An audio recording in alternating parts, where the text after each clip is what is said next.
আগামী সোমবার daffodil international ইউনিভার্সিটির সাংবাদিকতা, মিডিয়া ও যোগাযোগ বিভাগ আয়োজিত হতে যাচ্ছে জেএমসি মিডিয়া বাস। এবারের মিডিয়া বাসের মুখ্য বিষয় সমসাময়িক মিডিয়া এবং এর ক্যারিয়ার নিয়ে। এরই মধ্যে সাংবাদিকতা বিভাগের শিক্ষার্থীদের মধ্যে শুরু হয়ে গিয়েছে প্রস্তুতি।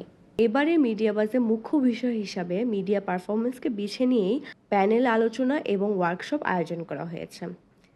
প্যানেল আলোচনার সেশনে শিক্ষার্থীদের সাথে মিডিয়া ক্যারিয়ারের সকল খুঁটিনাটি অভিজ্ঞতা নিয়ে আলোচনা করতে আসছেন জনপ্রিয় ওয়েব সিরিজ অভিনেতা মাইসেফ অ্যালেন স্বপনের নাসির উদ্দিন খান, মনপুরা সিনেমার কারিগর গিয়াসউদ্দিন সেলিম এবং বাংলাদেশে একমাত্র ওটিটি প্ল্যাটফর্ম চরকির সিইও রেদওয়ান রনি।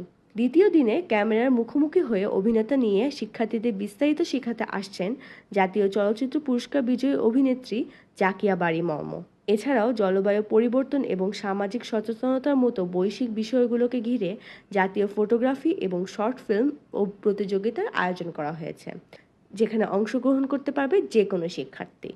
অনুষ্ঠানে আর মাত্র কিছুদিন বাকি থাকায় জেএমসির শিক্ষার্থীদের মাঝে কাজ করছে এক অন্যরকম উৎসাহ। মিডিয়া বাজে যেহেতু অনেক এক্সপিরিয়েন্সড আর্টিস্টরা আসছে, সো আমার মনে হচ্ছে অ্যাজ এ থিয়েটার আর্টিস্ট হিসেবে আমি অনেক তাদের রিয়েল লাইফ এক্সপিরিয়েন্সগুলো জানতে পারবো। এবং গতবারের মিডিয়া বাসগুলোতে ইন্ডাস্ট্রির প্রফেশনালদের সাথে সরাসরি যুক্ত হওয়ার সুযোগ পেয়েছি, তাই এবারের মিডিয়া বাস নিয়ে আমি অনেক এক্সাইটেড। আমি থাকছি অর্গানাইজিং টিমের সাথে।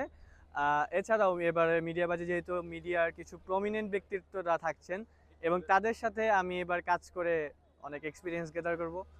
এটা এমন একটা প্রজেক্ট হিসাবে যেটা আমাদের ইন্ডাস্ট্রি, একাডেমিয়া এবং আমাদের স্টুডেন্টস এদের সাথে একটা যে সবাই মিলে যে একটা উদ্যোগ নেওয়া, যে সবাই একসাথে আমরা কাজ করব এবং আমাদের কাজের ট্রেনিংগুলো হবে, আমাদের স্টুডেন্টদের কাজ বাইরের লোকজন দেখবে, অন্যান্য ইউনিভার্সিটির জার্নালিজম, মিডিয়া, কমিউনিকেশন স্টাডিজ এদের কাজও একসাথে এক্সিবিশন হবে, বাইরের ইউনিভার্সিটিরা পার্টিসিপেট করবে এবং ইন্ডাস্ট্রির লোকজন, একাডেমিক অন্যান্য ইউনিভার্সিটির টিচাররা সবাই আসবে, এটা একটা মিলন মেলা হবে এবং এভাবে আমরা কাজ শুরু করব। মানে সবাই সবার কাজগুলো দেখবো, একটা মূল্যায়ন হবে, পুরস্কার হবে, কম্পিটিশন হবে।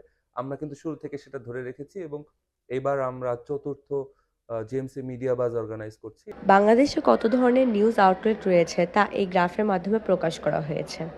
তারপরও সাংবাদিকতার শিক্ষার্থীর পড়াশোনা শেষে অভিজ্ঞতা এবং নেটওয়ার্কিং অভাবে চাকরি খুঁজতে সমস্যার সম্মুখীন হচ্ছে। সে কারণেই মিডিয়া বাস নেটওয়ার্কিং তৈরির ক্ষেত্রে এক ধরনের সেতু হিসেবে কাজ করছে। আদিবা ইসলাম, ফেড নিউজ, আশুলিয়া, ঢাকা।